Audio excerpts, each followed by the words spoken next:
नमस्कार, मैं हूँ डॉक्टर हेमा दिवाकर। कभी कभी मन में शंका उठती है, आपका बच्चा जो आपके कोख में पल रहा है, छोटा सा है या मोटा सा है, नॉर्मल साइज उसकी क्या होनी चाहिए। जैसे कि आप एक नजर घुमा के देखें, सभी लोग तो एक ही साइज के नहीं होते। उसी तरह सभी नवजात शिशु जो है, न्यूबॉर्न बेबी, सभी एक समान नहीं होते। कभी 2.5 किलो, कभी 3 किलो, कभी 3.5 किलो।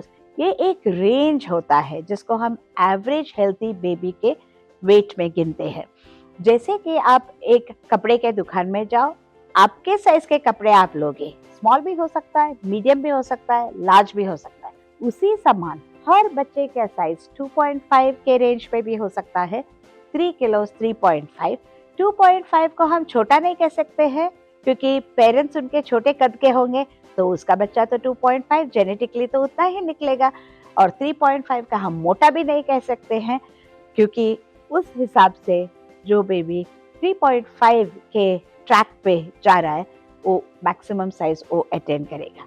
अभी कभी कभी आप सोचोगे कि मेरा पहला बच्चा तो 2.5 का था, डॉक्टर इस बार तो मुझे 3.5 का चाहिए। घर पे सब लोग बोल रहे हैं कि इतने छोटे बच्चे, आप अच्छे से खाओ, खूब खाओ और आपका बच्चा तंदुरुस्त बन जाएगा। नहीं, वैसे वो इक्वेशन नहीं है। अगर आपके कोख में जो बच्चा पल रहा है, जेनेटिक्स जो हम कहते हैं, हर इंसान के तौर तरीके और कदम ऊपर नीचे जैसे है, no two people are the same, जैसे हम कहते हैं। आपका बच्चा 2.5 के रेंज में अगर होना है तो 2.5 के रेंज में ही रहना बेहतर है।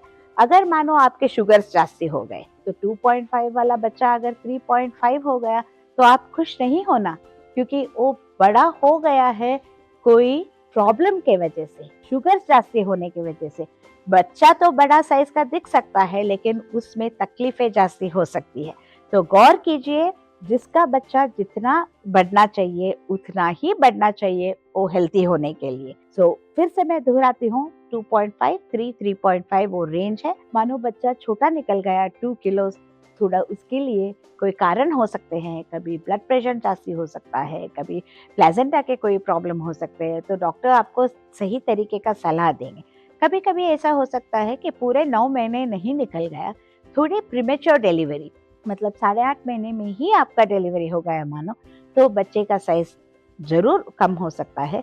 साइज के अलावा हमको मेच्योरिटी के, जैसे बच्चे का सांस अच्छी चलती है या लंग्स मेच्योर है या बाकी के सभी बच्चे की तंदुरुस्ती सही है क्या नहीं, उस पर हमको गौर करना चाहिए।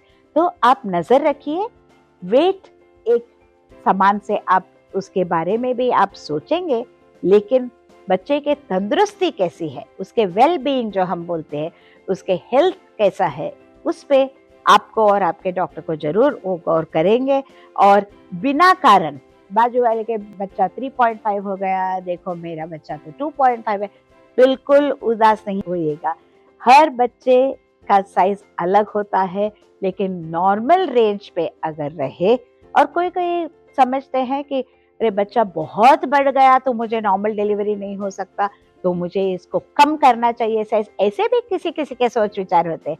लेकिन नहीं, अगर आपका बच्चा 3.5 किलो का, उसके प्रोग्रामिंग जो हम कहते हैं, आपके कोख पे जब भी पल रहा है, उसका जेनेटिकली उसको 3.5 होना है तो 3.5 ही होगा। लेकिन जो 3.5 होना है, दूसरे किसी बीमारी के कारण 2.5 में अटक गया, 3.5 तक नहीं जा पाया, तो डॉक्टर को भी चिंता होती है और आपको भी चिंता होना चाहिए। वो क्या कारण है उसको ढूंढ के आपको उस डॉक्टर के सलाह लेके उसको सही तौर से आपको संभालना चाहिए। और आखिर में मैं ये कहना चाहूँगी कि छोटा हो या मोटा हो, हेल्थी बच्चा रहना ही इम्पॉर्टेंट है। और आपका वजन जितना प्रेगनेंसी में बढ़ेगा उसके भी कोई रेंजेस होते हैं। नॉर्मल प्रेगनेंसी में 10 से 12 किलो आपका वजन बढ़ना चाहिए। 7 महीने आपके हो गए, सिर्फ 2 किलो वजन बढ़ा, तो बाकी के 2 महीने में आपका और 5-6 किलो कैसे बढ़ेगा। इसलिए हर महीना जब भी आप चेकअप के लिए जाते हैं, जरूर आपके डॉक्टर आपका वजन देखेंगे। और आमतौर से पहले 3 महीने के अलावा बाकी के महीने में 1-1 किलो भी अगर बढ़ता रहा, तो उसका इनडायरेक्टली ये हम जानकारी लेंगे कि अच्छा, बच्चा भी बढ़ता रहेगा, दैट इज एन इनडायरेक्ट। लेकिन आज के दिन में स्कैनिंग के जो तरीके हैं उसमें बच्चे के एग्जैक्ट मेजरमेंट हमको समझ में आ जाता है। और कभी कभी माँ का वजन 10-12 किलो बढ़ गया, लेकिन माँ को बीपी है या डायबिटीज है और बच्चे का साइज जो हम एक्सपेक्ट कर रहे हैं वो सही नहीं निकला, तो हम स्कैन के तौर से भी उसके जानकारी लेते हैं। और कुल मिला के बच्चे के साइज आपके केस में कैसे है, उसके हेल्थ कैसा है, सिर्फ उसी पे आप गौर कीजिएगा। आजू बाजू में देख के कंपैरिजन आपको नहीं करना है, ये मेरा सच दिल से सलाह है। Wish you a healthy pregnancy.